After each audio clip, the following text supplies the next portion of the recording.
ओम सदाशिवसमारंभां शंकराचार्यमध्यमाम् अस्मदाचार्यपर्यन्तां वन्दे गुरुपरम्पराम्. Okay, we completed the 6th chapter last time, right? So all the question about the meditator, meditation, what is to be meditated upon, and the eightfold path of Buddha, Yukta Ahara Vihara, etc. All that we saw in the 6th chapter. Any questions, clarifications before I go ahead into the 7th? Or it's all clear? Or if it's all very so clear, should I ask some questions?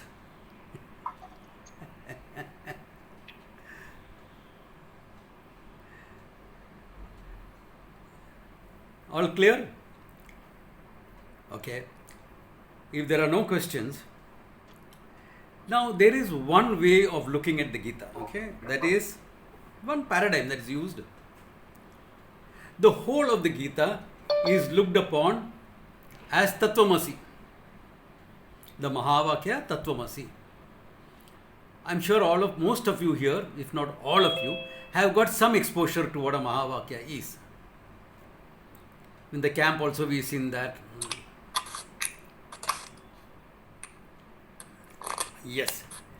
Okay, before we start, there's another thing that has come up is, before I go into the 7th chapter, someone has sent me some questions on WhatsApp, okay? And I said I will handle that in the class, okay? Concerning what we have done, okay? One of the questions is, a person knows what Pratipaksha Bhavana is, but has a dislike towards one community, as that person thinks the community is involved in a lot of adharma activities. So how can the person practice Pratipaksha Bhavana? Example, Dvesha towards Muslims. How to deal with that person or convince the person? Good question. Okay.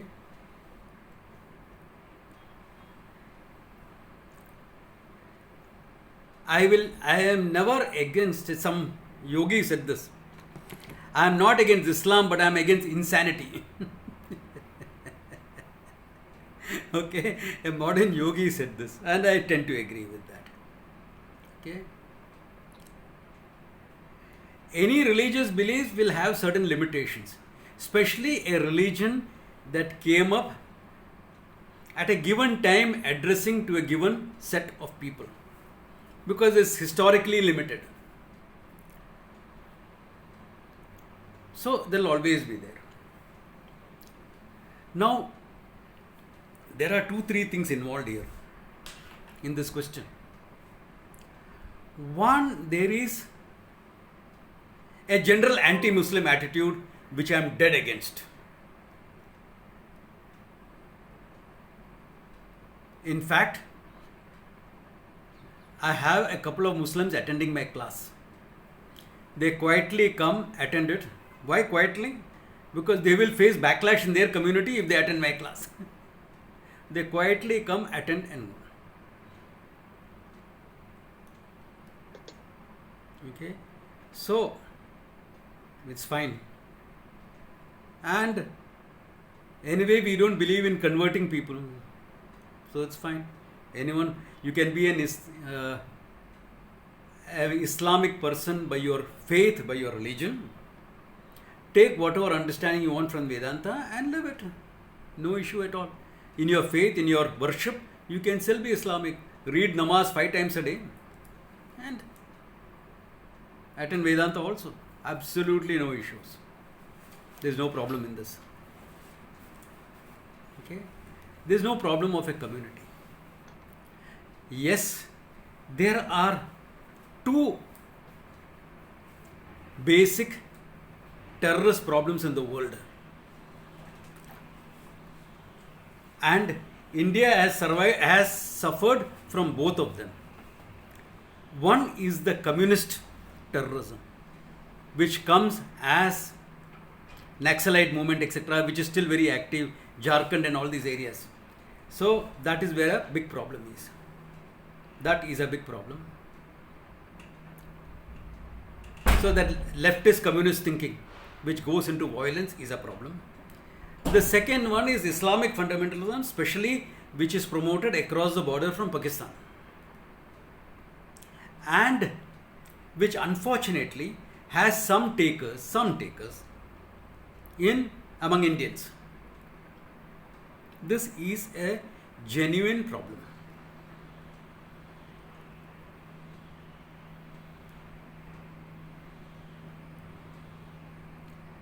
Now the question is, how as an individual I can prevent hatred from coming in, which is important. I will unhesitatingly shoot down a terrorist. Unhesitatingly. I will not say, I am wearing these robes, I am a monk, I can't do that. No, I will not. But I will not hate them. After all, the consciousness that is manifest there is the same consciousness that is manifest here. Ishvara is the same for everyone. They are all manifestation. As manifestation of Ishvara, they are all the same. Functionally, you have to deal with them.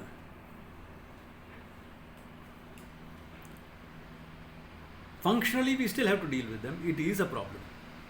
Terrorism is a major problem across the world. Other countries don't have so much of a problem of communist terrorism coming.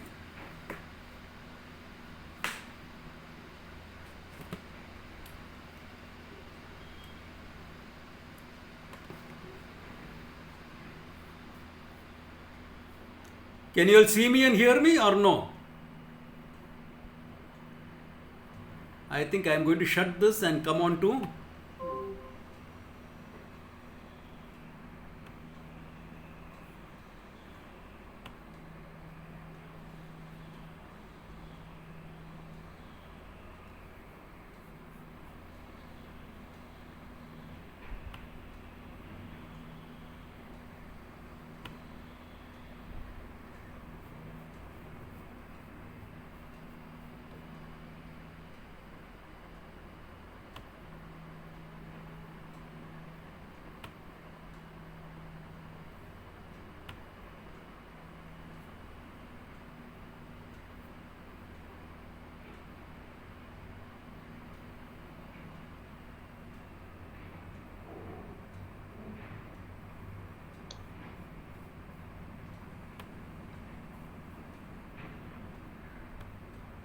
okay, can all of you see me now? Hear me? Yes, Swamiji. Can you all see me and hear me? Yes, Swami. Okay. Okay, so now this problem definitely exists. Okay, the problem of fundamentalism and Islamic thing. So now how do we handle this? As I said, without hatred. Okay, why should I hate anyone? There is no need for hate. There is only the need to do what is necessary to be done. So, 100% Pratipaksha Bhavana may not be feasible here. Okay, a classical Pratipaksha Bhavana, I will not be able to send down, may not be able to sit and send loving feelings towards Islam. But I can very objectively look at things and differentiate between the moderate, normal Islamic people, whom I am sure we all know some Islamic people who are very good people. We all know that. Differentiate that from the terrorists that are there.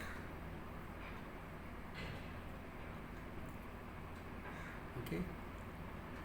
And accept this fact, at least in the beginning, intellectually, if you cannot emotionally accept that they are nothing but manifestation of the same Ishvara. they may have to be dealt with harsh, like a cancer cell in your body. They may have to be dealt with. The terrorists will have to be dealt with like that. But because the terrorists have to be dealt with like that, I need not extend my hatred to Islam as a whole. That's foolishness. That's really foolish to do that. So to see this fact very clearly,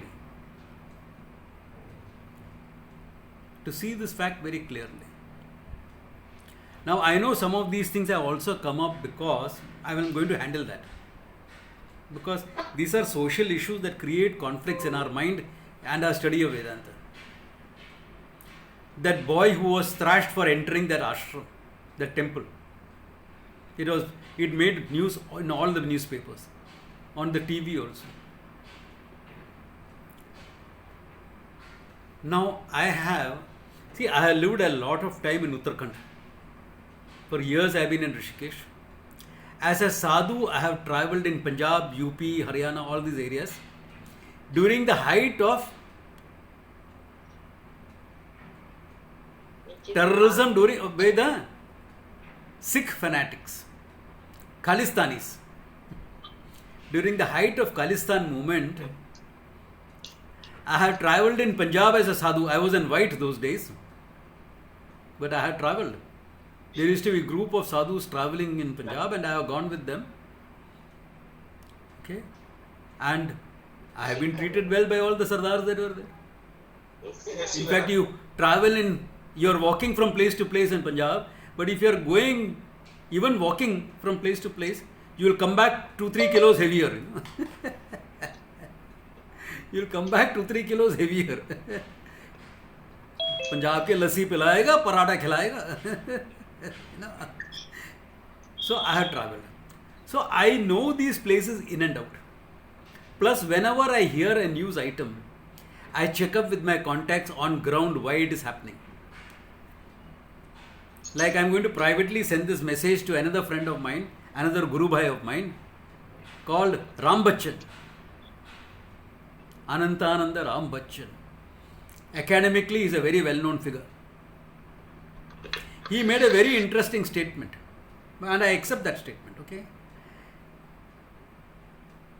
If you have a God, that God should be universal, Ishvara for everyone. So how can you put up a message on your temple saying that Muslims cannot enter this? That is true. For me, my Ishvara includes Muslims also. Then why you won't find this thing like this in Bombay or Bangalore or Mysore or Chennai or Kerala? You won't find this message. But UP, Haryana, you will find it. Why? Because there is a social problem in these areas. What is the social problems? Some of the mullahs, especially those mullahs who have been exposed to Wahhabi Islam, okay, the Islam that comes from Saudi, the Wahhabis. Saudis also have multiple sects, but the Wahhabi Islam from Saudi Arabia is the most fanatical of the sects. These mullahs will catch 15-16-year-olds. Why? Juvenile, no? They are sent to, requested to go to these temples and desecrate the murti. I know of cases, not from the net, mind you, everything that I do is physically checked up on ground. Physically checked up on ground, that is what I do. I do not believe everything that comes on the net. In fact, I disbelieve most of them. I physically get it checked up. There are young boys who have gone and peed on the linga, urinated on the linga. However broad-minded I am, I cannot accept that. How can you accept that? It's something sacred, it's a deity. There is a devata there. When you invoke as a linga, you are invoking the universal Ishvara as Shiva Rudra, as a deity. Therefore, there are certain rules and regulations to be followed. One of them is the sanctity of the temple. I won't say a meat eater cannot walk in. No, of course not. He can walk in. But you cannot go and urinate on the murti. How can you do that? And this has been done. So the boards started coming up. Muslims are not allowed. And this boy who made the news, that particular temple, I know, I visited that temple. From the road, if you look inside the temple, through the gates, you will not see a single water body. You can make an assumption, because people are there, water will be available there. Because his excuse was he went for water. But from the gate, just across the road from the gate of the temple authorities themselves have put a drinking water station available for any traveler going up and down. It's there. You can go and verify it. Anyone who doubts what I am saying can go and verify it. And I know there are some secular people here who may doubt my statement. I am okay with that. But they can go and verify, like how I verify things on the ground, they can do the same. Just across from the gate, across the road. Here is the gate of the temple. This is the main road. Just across on this side, there is a drinking water station available. So why did this boy not go here where the drinking water is available for public at large and go inside the temple looking for water?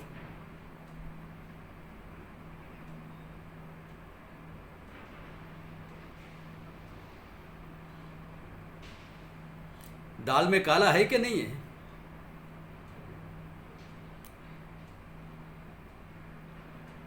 Especially when such incidences have happened, and that's why the boards came up in the first place. And you catch these boys, you hand them over to the police. They will not even file an FIR. Why? He's a juvenile. Even if they file an FIR and he is taken to the juvenile court, he gets away with a slap on the wrist. Why? Juvenile है, बच्चा है.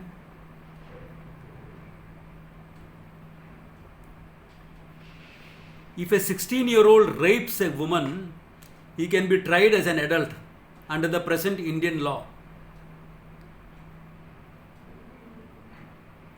Any lawyer present here? I don't think there's a lawyer present here who would have quoted the relevant section to prove that this is what I'm saying is true. But if a 16-year-old goes and urinates on a murti in the temple, there is no law under which he is prosecuted. If the same thing had been done in a mosque, that child would not have survived, he would have been killed. In this case, he was given a couple of slaps and thrown out of the ashram. That's all that was done. But the media, which is leftist anyway, makes a big hue and cry about it. So we have to handle this. Handle certain things pragmatically, practically. At the same time, learn not to hate the community as a whole. Swamiji, I have a relevant point here. Yes? There is one case right now which happened around 3 days back in London. Yeah. A school teacher was teaching about religion and Islam came in as a topic. So by I don't know what made her do it, but he or she, we don't know. He drew the portrait. He drew the person. Because they can't draw all these things. Now the parents revolted against the school. The school was shut for 3-4 days, and the teacher is now in hiding because of threats. So this is, as a teaching, they were trying to tell what is the acceptance, what are the things that you... 13-year-old children, they were teaching this. And Now, the whole school is now covered in this whole Correct. conspiracy, Yeah. and the, the the parents are the ones who are vilifying this whole process. This is a problem. The media can't. This is the problem. The acceptance that you should be open and accept different point of views. The freedom of expression is nowhere there in this. See that. It's all hushed up and colored up, and Yeah. you won't see it in the media now anymore.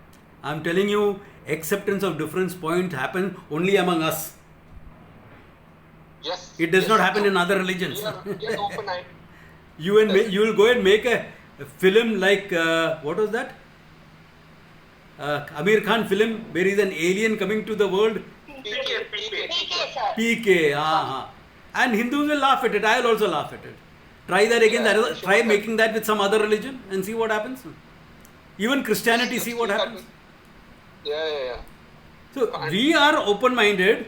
So when we do something to protect our Murti, we are vilified by the media. Yeah, it is like Why? London, Bedford. I have been to Bedford. That Oh, ghetto, that's a Muslim very ghetto there. I have gone inside Oh, the whole that's a thing. very- I know what's happening there. Can't get in there. Yeah. Can't get in there. And the local MP who came to inaugurate the yoga festival, I discussed this with him. You can't get into that ghetto. The police is afraid to get into No. that ghetto. When I went for a walk into that ghetto, the police stopped me. I said, I am from India. I know how to handle them, not a problem. I will go in and come out without any problem. And they openly said, we have Sharia courts here. Because they thought, Yeah. with my beard and all, I can pass off this side or that side. Though I was not wearing exactly a saffron color, I was wearing more a brownish color kurta. Okay. Deliberately picked up for that trip. Yeah, the other day we were one of my friend was traveling in a car, Yeah. and this vaccination drive is happening. Yes. So now there's a big controversy there. So that gentleman who's actually very old, he's saying, no, I won't take any vaccine because it has got infertility kind of a scenario. So who's propagating this story, God knows, but it's The mullahs all do over it. the place. I have heard that in Bombay I as well. we will think that this is more open, everything is, and we have flu jabs here. Every winter we give flu jabs. Yeah, exactly. So this is nothing like a replacement of that only. Exactly. On a higher Yeah. virus that is there. Exactly. But here there's so much of thing, and there is a place in where thousands are supposed to be allocated per day. Yeah. That place is just having 100 of them vaccinated. Exactly. So This is a problem. There's a lot of disproportion of all these Yeah. information that is floating around here. Correct. So now let us recognize this fact. Let us recognize the fact that this problem exists objectively. Let us recognize it. At the same time, not have hatred. Because I also sympathize with those Muslims who are brainwashed into this. The common Muslim, not the hardcore terrorists or the mullahs. I'm talking about the common Muslim who is brainwashed into believing all this. I sympathize with them. Yeah, because they are brainwashed into believing all this and they get into the problem. Those kids who walk in and urinate in temple, what is their psyche? What is happening to that? Have you thought about that? What does it do to your psyche when at the age of 14, 15, you can actually walk into a religious setup, whosoever religious setup is, and desecrate it? Urination is the easiest thing because your hands are empty now, you're not carrying anything. It's not like you're carrying some meat and throwing it there. That's a different thing. Yeah, this is easy to carry, it's within your body. So, what it must be doing to that psyche? So, with compassion to that common Muslim, let us, at the same time, what to do? Let him come and desecrate. We'll clean up. That's idiotic. How much can we tolerate also? Yeah, we need not be that tolerant. No, that is foolishness. That is foolishness. That's not tolerance. That's foolishness. So let us pragmatically handle what has to be done and take care of that. So how to handle it pragmatically is a huge question, and there are a lot of things that can be done. Let the local people handle it their way, because they have found something that works. One of them is restricting entry. After all, it's a private place, it's not a tourist spot. A temple is not a tourist spot. Tomorrow, if I put up an ashram close to Bombay, I am not going to allow that ashram to be used as a tourist spot. It's not a picnic spot. It's an ashram. So we have the right to restrict that entry, like any other community has the right to restrict entry, because it's a private place. It's not a public place. Yeah. Anyone is welcome. Like, what does it take to enter a Hindu temple? Have you ever thought what does it take to enter a Hindu temple? Even Guruvayur, I have taken Westerners into the temple. Even though really speaking, Westerners are not allowed. There was this lady, one of my teacher's students. She was a scholar in Vedanta and a teacher of Vedanta. She wanted to go to this temple, but technically you are not allowed. So she wore a sari. She is very comfortable wearing a sari. I said, you come with me and we will keep talking in Sanskrit to each other. So we spoke in Sanskrit. I mean, she's very fair, like a Westerner. And the priest, one of the Chota priests came forward and heard us speaking to each other in Sanskrit. And said, oh, and went away. We walked in, because what does it take to say you are a Hindu? If you believe in the deity of the place, you can walk into that temple. That is the rule in Hinduism. If you are a devotee, you can walk in. So what is the problem? You are a devotee, you walk in. That's all it takes. So when Yeshudas was not allowed to enter Guruvayur, all of us wrote to Guruvayur saying that that's not correct. He is one of the greatest Krishna Bhaktas you will find. So please allow him. And finally they did allow him. Took some time, but they did allow him. That is the bias on our side. Not allowing someone like Yeshudas to enter Guruvayur is the bias on our side. So what is necessary here? Pragmatically handle the problems and have compassion. Have a sense of acceptance. Acceptance not to the criminal activities, not to the terrorist activities, not to the desecrating activities. Yeah, that does not call for your tolerance, that calls for dealing with. But in your heart, get rid of the hatred, etc.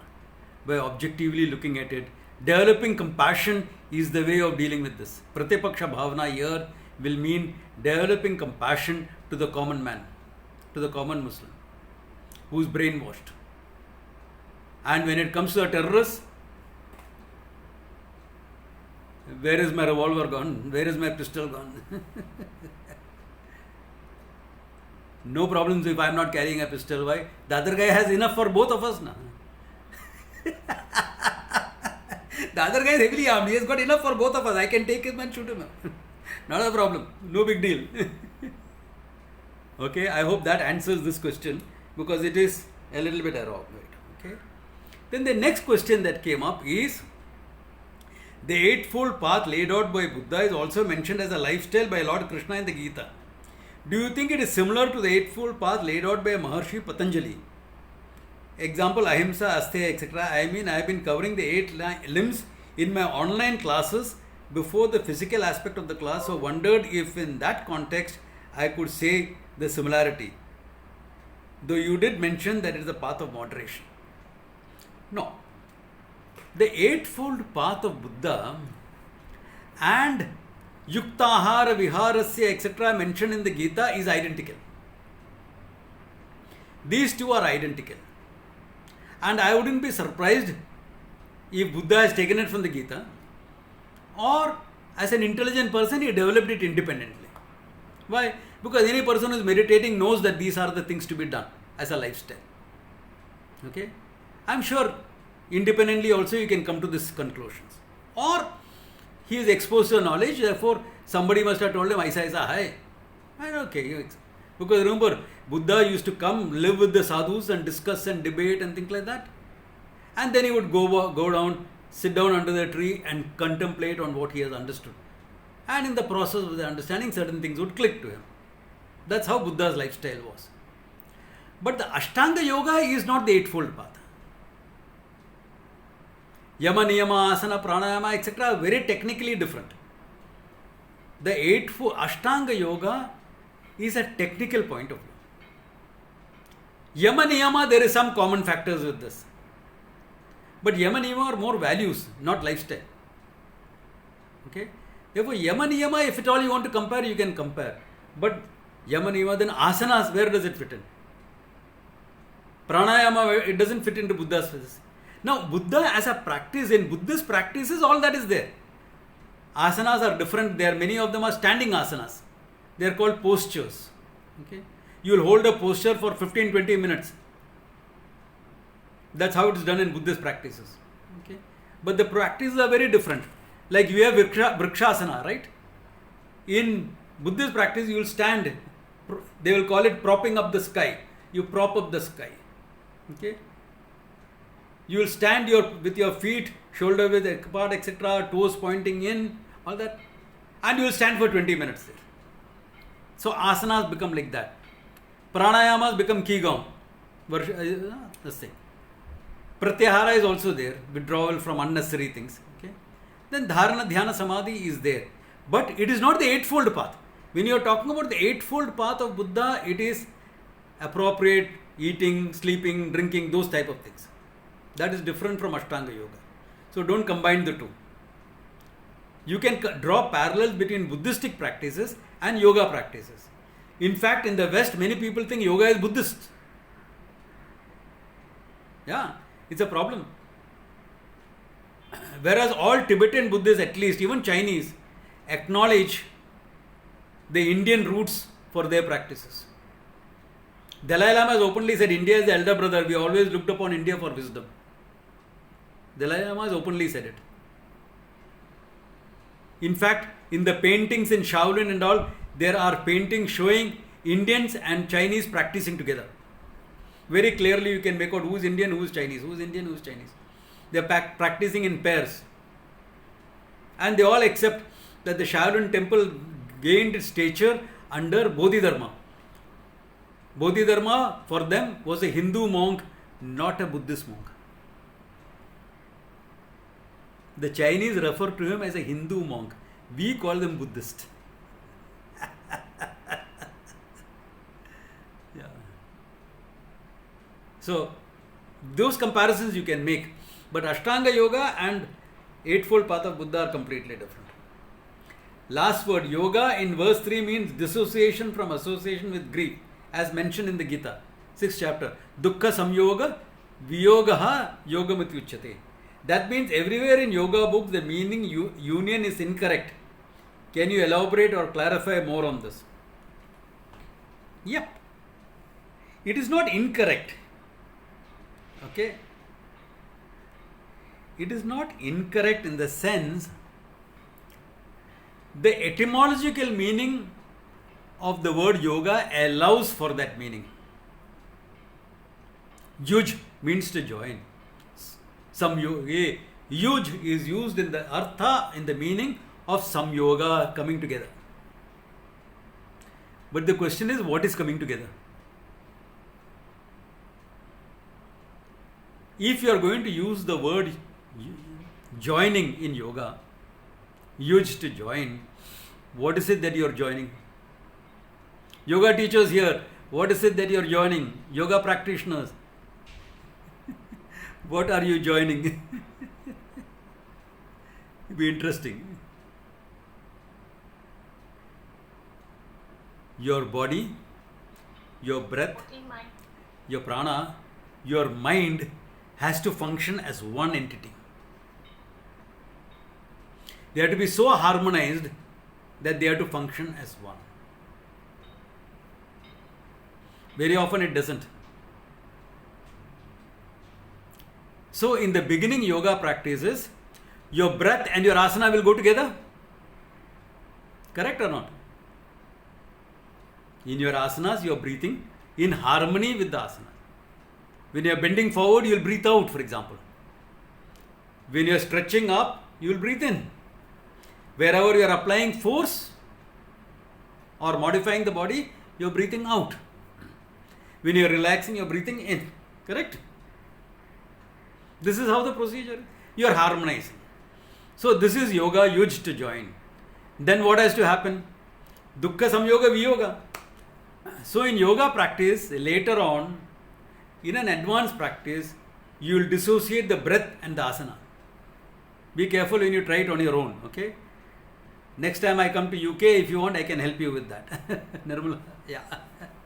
How to dissociate, yeah. Like even in martial arts, you're breathing in, out. Then later on, you will learn to dissociate. Breathe in and now breathing out. No, you're not breathing out. This happens because the energy. Now you're holding it. Your breathing is dissociated from this movement. From this movement of my hand in a punch movement and my breathing right now with you all is dissociated. But the tension is maintained here.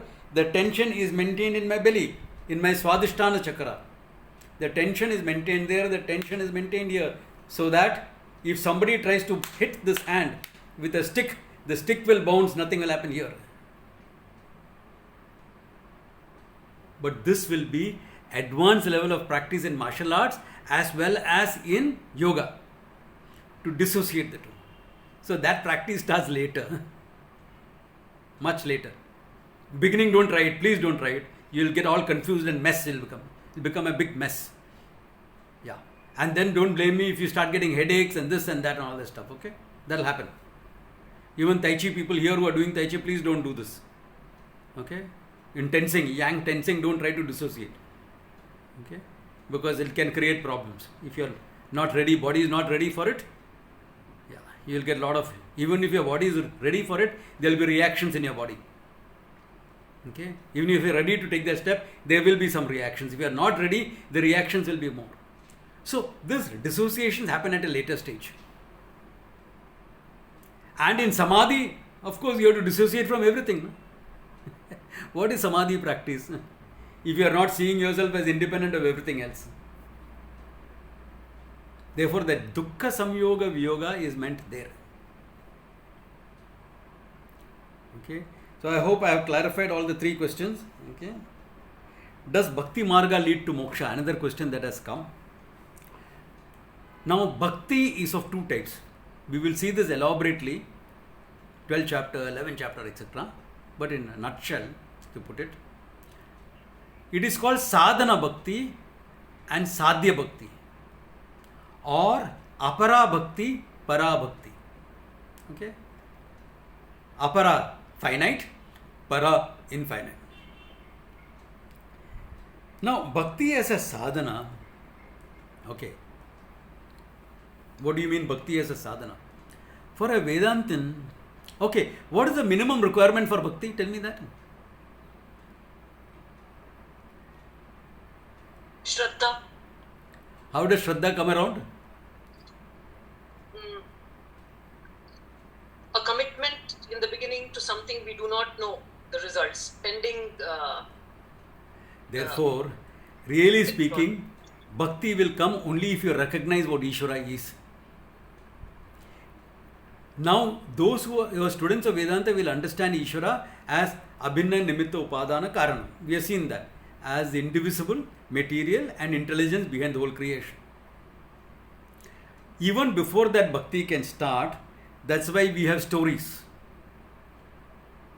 All Puranic stories are meant for Bhakti because you will get some indirect knowledge of Ishvara. Okay.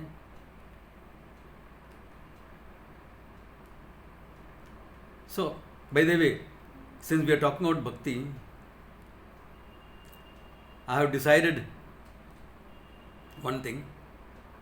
I got a prerna last Dasara when I was doing my worship.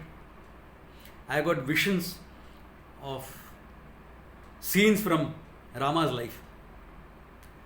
So I thought about that as a prerna, and I'm going to do Ramayana. Valmiki is Ramayana, but in modern language, my language. Okay, facts will be Valmiki, but my language. I will not follow every verse of Valmiki. That will take 5 years to complete. I hope to do it in a year or so.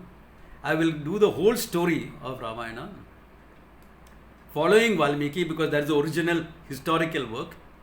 Probably every Wednesday, 7 o'clock in the night, 7 to 8. One session, once a week. Okay, it will be Valmiki's Ramayana in my words, or in modern words rather. My words ki contemporary language. Okay, that is bhakti. Now, when you understand something or you see the glories of Rama, Krishna, Shiva, etc., when you see that, some bhakti comes up, story wise, some inspiration comes up. But in Vedanta, unless you understand Ishvara, where is bhakti? Now, this bhakti, intellectual understanding, and bhakti is what? My emotional response to that understanding. So, emotional response can come in 100 different ways depending upon your personality. Some people would love to sit down and sing the glories of the Lord.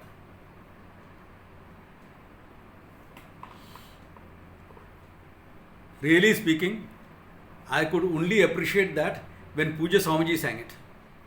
When my Guru sang, I could, because that bhava was so strong in him, no? Not the technical perfection, but the bhava was so strong, you would get goosebumps. So with him I could relate. With someone like Shaboni or Sonali singing, I can relate. Others, after 15 minutes, I'll start looking here. Kya karoge? Not me. But that is one way. Seva is another way, which functions with me very well. Yeah. Because my own martial traditions, etc., we exist to serve. So what is it? Lord's nimitta matram bhava savya sachan. Therefore, bhakti as a Vedanta, as a student of Vedanta, it expresses as karma yoga. Why? Lord is with you. Acceptance. Prasada hai. Ye COVID aaya hai. Prasada. COVID is prasada. Of course it is prasada. Is it not prasada? Anything that comes from the Lord is prasada. But this prasada is like getting prasada of Lord Shiva at Banaras. Ashes from the cremation ground, direct. Laga de. COVID ka hai prasada. Prasada of COVID is like that. Smashan Ghat, where Shiva is worshipped as Mahakala, with his consort called Mahakali or Smashana Tara. Those who are from Kerala will be able to relate to this well. With all the tantric rites available. Okay. So this is how it is. There's also prasada. Now that is really some phenomenal bhakti there. Right? Anything in life, good, bad, ugly. Hey, I got a lottery. Prasada. Got a promotion. Prasada. Lost my job. Prasada. It's still prasada. Lord wants some learning here. Prasada. But I will do the right thing.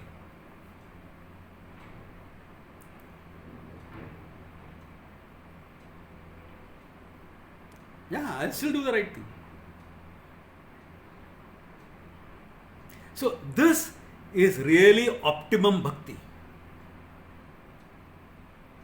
If you live like this, naturally the mind is ready to understand the truth.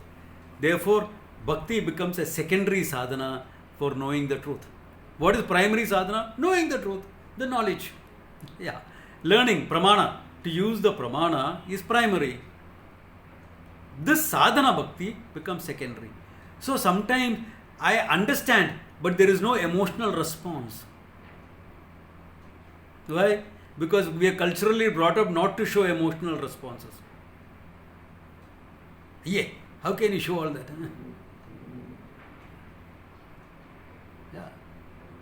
How can we show? I know in some orthodox circles, you stop hugging your children by the time they're 8 or 9. I can't imagine that. But I was brought up like that. I was brought up like that. But I didn't bring up my nieces like that. That's not how I relate to other kids also, or other adults also. Okay. If I feel friendly enough to give a hug, I'll give a hug. Big deal. Yeah. But that we are emotionally constrained a bit. I should ask the older generation, when was the last time you told your wife I love you? The older generation here. Or the older generation ladies also, when was the last time you told your partner I love you? Yeah, because we are emotionally constrained. Therefore, we may require some acts of bhakti to get that emotion out. A small puja, a small bhajan, whatever you culturally you associate with bhakti. This is important. What is it that you will culturally associate? Because that is what has gone into your psyche. So that will help the bhakti come out. For me, it was always doing something. Because that's why I was brought.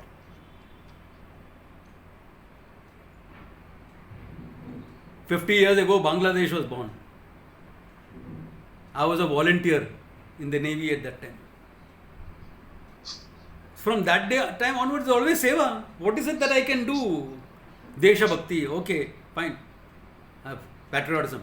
So what?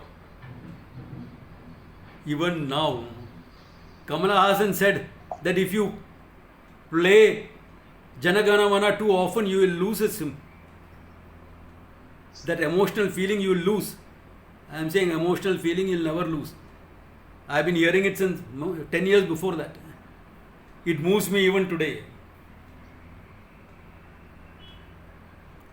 Even if it is playing on the TV and I am sitting and watching the TV, I will straighten up.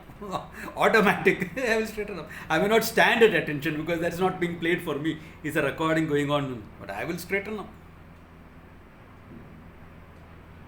I will be moved. Because that's how it is. That's my background. So that moves me. Seva moves me. What can I do? For someone else it may be different. Which is fine. Do whatever is necessary to evoke that bhakti out of you so that you can be a great karma yogi.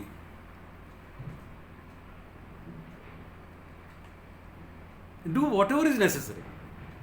This also answers the next question. What can we do to get total Ishvara Arpanam? The more you understand Ishvara, the more you feel the aliveness of Ishvara in your life. Because Ishvara is something live. It is not a murti in a temple alone. That is a deity. You are invoking Ishvara as a deity in a temple. Here it is live. Ishvara is live. It's all there. Everywhere around me. Everything is sacred. This attitude was there in India. Everything is sacred. I told you what happened in the gym some years back. This weight rolled away and the trainer stopped it with his feet. Right thing. Why? Because it could go and hurt somebody. He stopped it with his feet. Then he picked up, it was some 40-50 pounds. He picked it up and kept it on the rack. And then he's touching it and doing. He's a Muslim guy. I asked him, क्या कर रहा है? साहब, ये तो धंधा का है. This is sacred.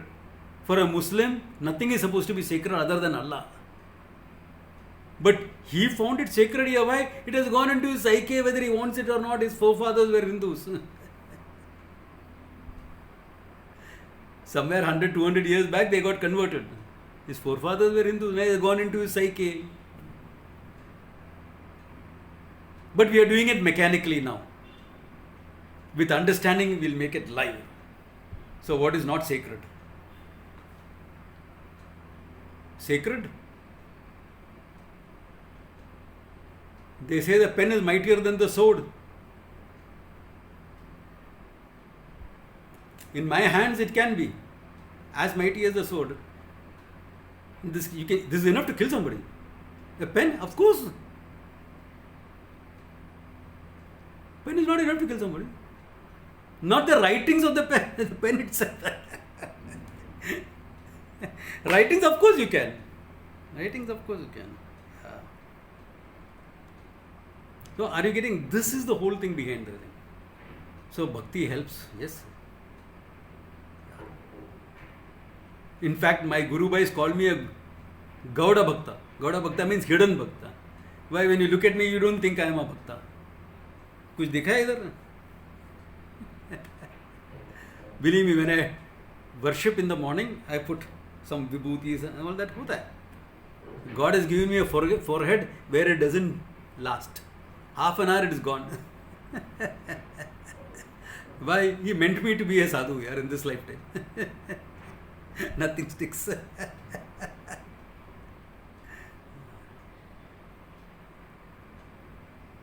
Some girls even come and put kumkum. Swamiji, kumkum will stick to your head. Is that correct? Although Devi anyway. So one Devi is putting the other Devi is kumkum. Okay, अच्छा ही है. Accepted. Same thing happens. It doesn't last. It lasts about 10 minutes longer. Not more than that. Now what can I do? So I don't look like a bhakta, but I am one. In my own way. Similarly, every one of us, it doesn't matter how you express your bhakti, that's up to you.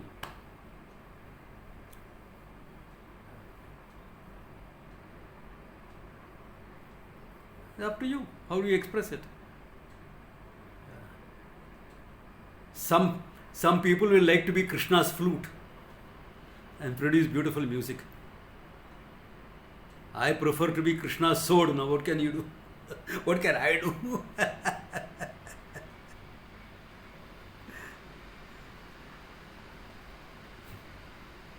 Yeah. And he used both with deadly effect. The flute and the sword, both he used with deadly effect. But the sword lasted longer with him, okay? The flute he never played when he left, after he left Vrindavan. He left the flute with Radha and never played it. After that. Except once in his lifetime, he picked up the flute again when he met Rohini, Jambavan's daughter.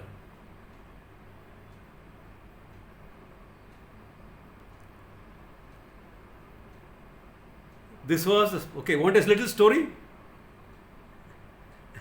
Okay. I'm not exactly a kathakar, but I think I can tell a story okay.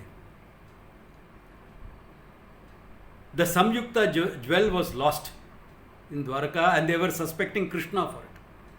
So Krishna said, I'll go and hunt it out. I will track down the thief. So he tracked down the thief. The thief was killed by a lion. Then he tracked the lion because the jewel, the chain that held the jewel was missing. So he found the lion was also killed and somebody else has taken away. So finally ends up with Jambavan. Jambavan of Ramayana age is still surviving, okay? And they both fight, have a big battle. Okay. Jambavan, of course, recognizes Krishna as an avatar of Rama himself, okay? But they have a good fight. And then, after that, Jambavan says, yes, I know you have come for the jewel. I am saving it for you. I didn't want it to go here and there. I knew you would come for it. So here is it. And I give you my daughter in marriage to you. So Krishna said, how can I marry your daughter? I don't even know her. So Jambavati, the daughter, felt rejected and said, if Krishna is rejecting me, I am going to go and kill myself. So it seemed that time Krishna picked up a flute and played it again so that she will feel okay to woo Jambavati. Rohini was her name. To woo Rohini, he played the flute again. That's the only other time he has played the flute. Romantic, no? Stories? Yeah.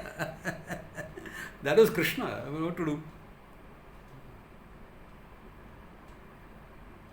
Though Sudarshana was his favorite weapon, he has used the sword also on many an occasion. Yeah.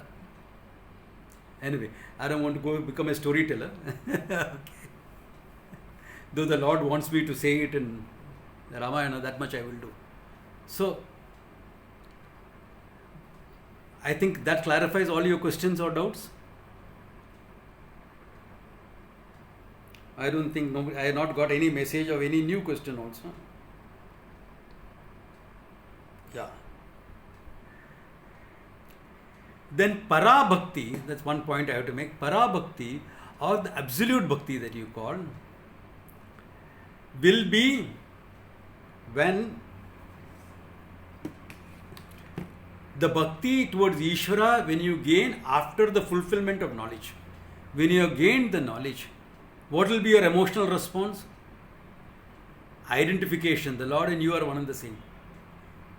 That is called para bhakti, absolute bhakti. Siddha bhakti, not sadhana, but not sadhya, but siddha. That there bhakti and jnanam is one and the same. Para bhakti and jnanam is one and the same. When they say he is a great bhakta and a jnani, you don't have to say it separately. Bhakta and jnani are one and the same. Have you done that section where there are 4 types of devotees in the Gita? No, we have not yet come to that. That comes, I think, in the 7th chapter or something. Yeah, you all have heard it from me in the previous round. Here they have not read. So there we will see to that. Jnani tu atmaiva me mataha. Yeah. That is true. So we will come there. So that time we will handle that.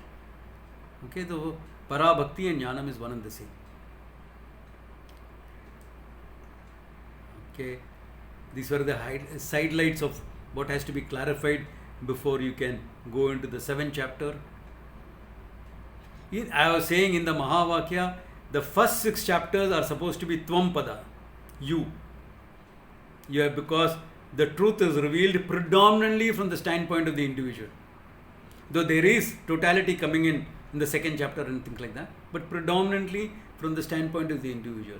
The next 6 chapters predominantly from the standpoint of Ishvara.